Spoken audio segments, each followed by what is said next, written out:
नमस्कार, स्वागत है आप सबका महिंद्रास के ऑफिशियल यूट्यूब चैनल पर और मैं चांदी महिंद्रास तहे दिल से आप सबका स्वागत करती हूं। तो बज चुके हैं रात के कितने 12 बज चुके हैं और 12 मिनट में हम अपने 12 क्वेश्चंस के साथ पूरी तरीके से क्या हो सके हैं, रेडी हो चुके हैं। आई होप जितने भी कैंडिडेट्स हमारे साथ जुड़े हुए हैं, एस्पिरेंट्स हमारे साथ जुड़े हुए हैं, वो भी बिल्कुल क्या हो चुके होंगे, रेडी हो चुके होंगे। तो फटाफट रात में ही सेशन को क्या कर देना है, शेयर कर देना है और कहाँ पर आ जाना है, कमेंट बॉक्स में और आंसर देना स्टार्ट कर देना है।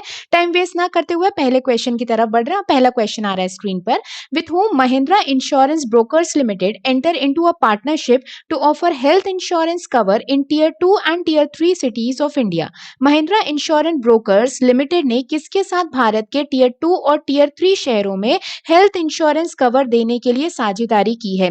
तो महिंद्रा इंश्योरेंस ब्रोकर्स लिमिटेड जो एक कंपनी है, मुंबई में लोकेटेड है, महिंद्रा की इंश्योरेंस विंग है, इसने किस कंपनी के साथ जो है पार्टनरशिप की है कि ये दूर दराज के गांव में मतलब Tier 2 और Tier 3 सिटीज में जो है हेल्थ इंश्योरेंस फैसिलिटीज प्रोवाइड करेगा? किसके साथ मिलकर? तो साझेदारी की है किसके साथ? ऑप्शन है IFFCO Tokyo, Bajaj aliens, SBI general insurance या फिर आईसीआईसीआई लॉम्बार्ड। तो बिल्कुल सही आंसर है कौन सा? एसबीआई जनरल इंश्योरेंस, जो कहां पे लोकेटेड है, मुंबई में ही है। तो दोनों ने मिलकर एक प्रोग्राम चला रहे हैं, साझेदारी प्रोग्राम, जिससे दोनों मिलकर जो है हेल्थ इंश्योरेंस फैसिलिटीज पहुंचाएंगे, वो भी Tier 2 और Tier 3 सिटीज में भारत में। नेक्स्ट आ रहा है अगला क्वेश्चन।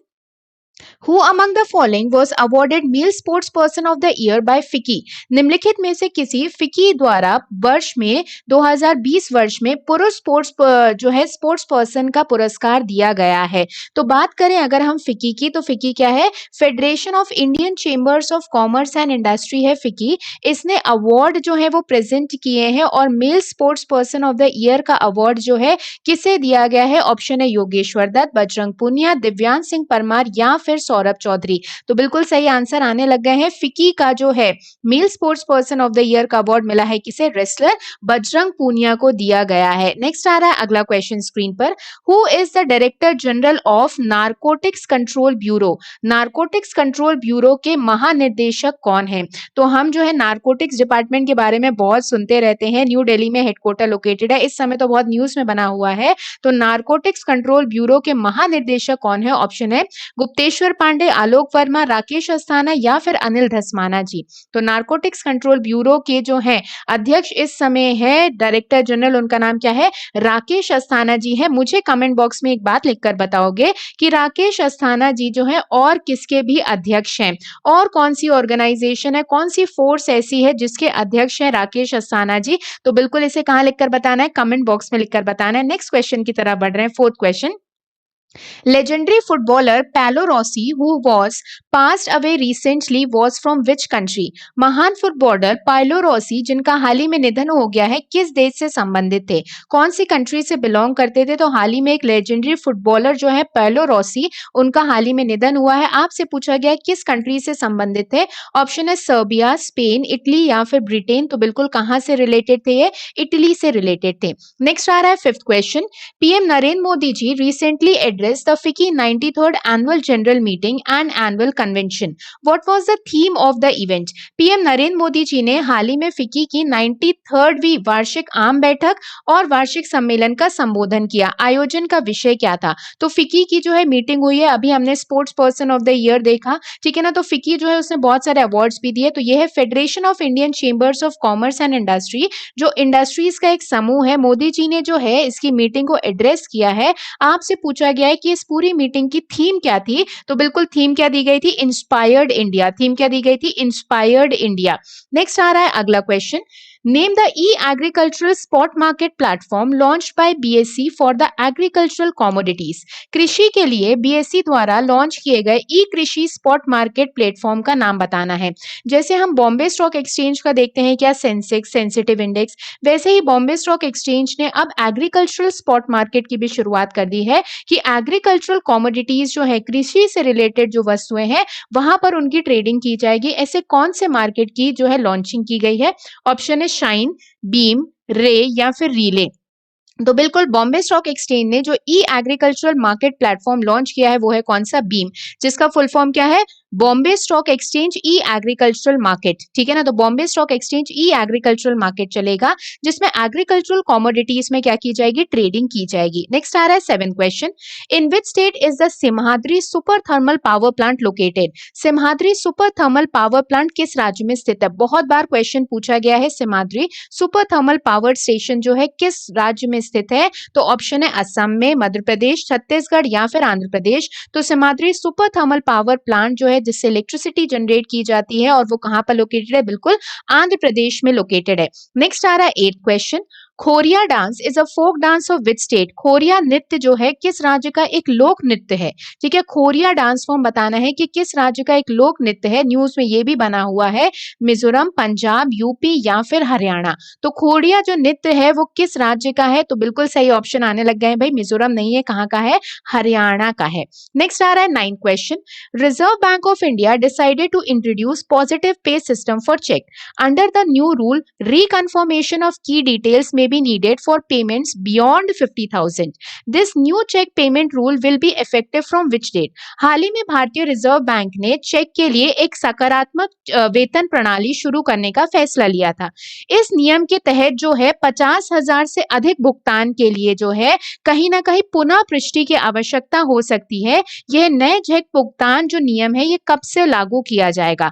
ऑप्शन है 15 जनवरी 2022, 1 मार्च 2021, 1 जनवरी 2021 या फिर 10 जनवरी 2021। तो आरबीआई ने ये कहा था कि चेक के लिए पॉजिटिव पे सिस्टम रहेगा। अगर आप 50,000 से ज्यादा अमाउंट के चेक का क्या कर रहे हो? भुगतान कर रहे हो, तो उसके तहत आपको जो है की डिटेल्स जो है उसे फिर से रिकन्फर्म कराना होगा। हो सकता है पुनः पुष्टि की जो है आवश्यकता पड़े। ये जो नए चेक भुगतान प्रणाली है जिसका नाम है पॉजिटिव पे सिस्टम, इसकी शुरुआत कब से कह दी है आरबीआई ने कि हो जाएगी और कब से है? ध्यान रखना, 1 जनवरी 2021 से, 1 जनवरी 2021 से। और आरटीजीएस के बारे में क्या कहा गया था? रियल टाइम ग्रॉस सेटलमेंट के बारे में कि ये 24/7 हो जाएगा, 24 घंटे 7 दिन चलेगा। कब से भाई? 14 दिसंबर से 2020 की बात की गई है। नेक्स्ट आ रहा है 10th question, Union government has exempted handicraft and geographical indication GI of which product from the quality control order? केंद्र सरकार ने गुणवत्ता नियंत्रण आदेश से किस उत्पाद के हस्तशिल्प और भौगोलिक संकेत जो है जीआई को छूट दी है? तो हाल ही में यूनियन गवर्नमेंट ने एक डिसीजन निकाला है कि क्वालिटी ऑर्डर कंट्रोल की अगर हम बात करें तो क्वालिटी कंट्रोल ऑर्डर में क्या होता था? जो भी हैंडीक्राफ्ट प्रोडक्ट होते थे या फिर अगर हम बात करें कि कुछ ऐसी वस्तुएं जिन्हें जीआई टैग मिला हुआ है, जो उस जगह की जो है बहुत इंपॉर्टेंट वस्तुएं हैं, उन्हें क्या लेना पड़ता था?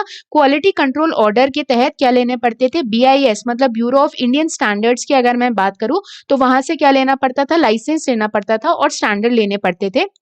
ये प्रोसेस जो थी वो बहुत लंबी होती थी, तो वह हैंडीक्राफ्ट प्रोडक्ट बनाने वाले लोगों को जो है इससे क्या होती थी? दिक्कतें होती थी। ठीक है ना, तो बहुत लंबी प्रोसेस होना, फिर जो है गवर्नमेंट डिपार्टमेंट्स के चक्कर लगाना, फिर कहीं जाकर जो है उन्हें क्या मिल पाता था? क्वालिटी कंट्रोल ऑर्डर का एक सर्टिफिकेशन मिल पाता था बीआईएस से। ठीक है ना, तो अब जो ये कहा गया है कि हैंडीक्राफ्ट प्रोडक्ट जिनको जीआई टैग मिला हुआ है, जोग्राफिकल इंडिकेशन टैग, और किसे? टॉयज को। ठीक है ना, जो टॉयज होते हैं, जो बच्चों के खेलने के टॉयज होते हैं, उनको इससे क्या दे दी गई है? छूट दे दी गई है। तो इससे कहीं ना कहीं बढ़ावा मिलेगा हैंडीक्राफ्ट, और हैंडीक्राफ्ट से जो टॉयज बनते हैं, आपने देखा होगा कि बहुत सारी लकड़ियों से भी अलग अलग जो है क्या बनते हैं? खिलौने बनाए जाते हैं, जिसे अब जो है इसे बाहर कर दिया गया है क्वालिटी ऑर्डर कंट्रोल से। मतलब अब इन्हें जो है कोई भी बीआईएस स्टैंडर्ड लेने की जरूरत नहीं होगी, आसानी से उसे क्या कर पाएंगे? सेल कर पाएंगे। तो कहीं ना कहीं इन लोगों को क्या मिलने वाला है? बढ़ावा मिलने वाला है। नेक्स्ट आ रहा है अगला question, the first trilateral working group meeting between India, Iran and which country on joint use of Chabahar port will be held virtually tomorrow? Bharat, Iran और किस देश के बीच में चाबहार पोर्ट से संयुक्त उपयोग पर पहली त्रिपक्षीय कार्य समूह की बैठक कल जो है वस्तुत आयोजित की जाएगी? कल मतलब आज ही जो है दोपहर में जो है ये मीटिंग होगी। तो पहली ये ट्रायलेटरल मीटिंग रहेगी इंडिया, ईरान और किस कंट्री के बीच में कि जो पोर्ट है, कौन सा पोर्ट है? चाबहार पोर्ट जो है उसे तीनों मिलकर कहीं ना कहीं संयुक्त रूप से क्या करेंगे? उपयोग में लाएंगे, क्योंकि एक ऐसा पोर्ट है जिससे बहुत ज़्यादा ट्रेड को बढ़ावा मिलेगा, तो एक बंदरगाह की तरह ये बिल्कुल काम करने वाला है। तो इंडिया, ईरान और जो है कौन-सी कंट्री ने ये कहा है कि इस कंट्री के बीच में मीटिंग होगी, तो कौन-सी कंट्री है भई? उज़्बेकिस्तान है। कौन-सी कंट्री है? उज़्बेकिस्तान है। जल्दी से मुझे कमेंट बॉक्स में लिखकर बता दो कि चाबहार पोर्ट जो है ये कहाँ पर लोकेटेड है? ये जो चाबहार पोर्ट है ये कहाँ पर लोकेटेड है? ये कमेंट बॉक्स में लिखकर बताओगे। नेक्स्ट आ रहा है last question, Vaidyanath Ratnam Ayurveda museum is located in which part of India? Vaidya Ratnam Ayurveda संग्रहालय भारत के किस भाग में स्थित है? तो आपको बताना है वैद्य रत्नम आयुर्वेद म्यूजियम है, ये किस राज्य में स्थित है? ठीक है, ऑप्शन है केरला में स्थित है, तेलंगाना में स्थित है, वेस्ट बंगाल की तमिलनाडु में। तो वैद्य रत्नम आयुर्वेद के बारे में बताने वाला एक म्यूजियम है जो कहाँ पर लोकेटेड है? त्रिशूर केरला में लोकेटेड है। कहाँ पर लोकेटेड है? त्रिशूर केरला में लोकेटेड है। आज के जो है 12 क्वेश्चन हमने कवर अप कर लिए हैं। ये कुछ अपकमिंग बैचेस हैं जो आने वाले वेडनेसडे से स्टार्ट हो रहे हैं। तो आप ज्यादा इन्फॉर्मेशन के लिए mahindras.org की वेबसाइट विजिट कर सकते हो और बिल्कुल बेसिक से जो है आप इन बैचेस में एनरोल करके अपने सिलेबस को क्या कर सकते हो? कंप्लीट कर सकते हो। आज के सेशन की अगर हम बात करें तो अभी तक जितने लोग भी टेलीग्राम चैनल से मेरे साथ कनेक्टेड नहीं है, टेलीग्राम पे आप सिलेक्शन विद चांदनी के नाम से जुड़ सकते हो। सारे पीडीएफ इंपॉर्टेंट नोट्स, ठीक है, इसके अलावा कुछ भी इंपॉर्टेंट डिटेल्स हैं तो इसमें आपको प्रोवाइड कर दी जाती है। अब अगर हम बात करें तो अब मिलेंगे सुबह कितने बजे? 6:30 बजे हमारे करंट अफेयर्स के शो में, करंट अफेयर एनालिसिस में। जो भी हमारे साथ नए कैंडिडेट्स जुड़े हुए थे भाई, चैनल को सब्सक्राइब करना ना भूलें। जाते जाते लाइक बटन दबाते जाइएगा और आई होप सब लोगों ने अपने संडे को बढ़िया तरीके से एंजॉय किया होगा। तो बिल्कुल एक नए वीक की शुरुआत हो चुकी है फिर से, तो नए टारगेट्स, नई वीक की शुरुआत बिल्कुल जोश के साथ शुरुआत करनी है। तब तक के लिए बढ़िया से पढ़ाई करते रहिएगा, अपना ध्यान रखिएगा, अपने परिवार का ध्यान रखिएगा। Good night to all of you, bye bye guys, take care, जय हिंद।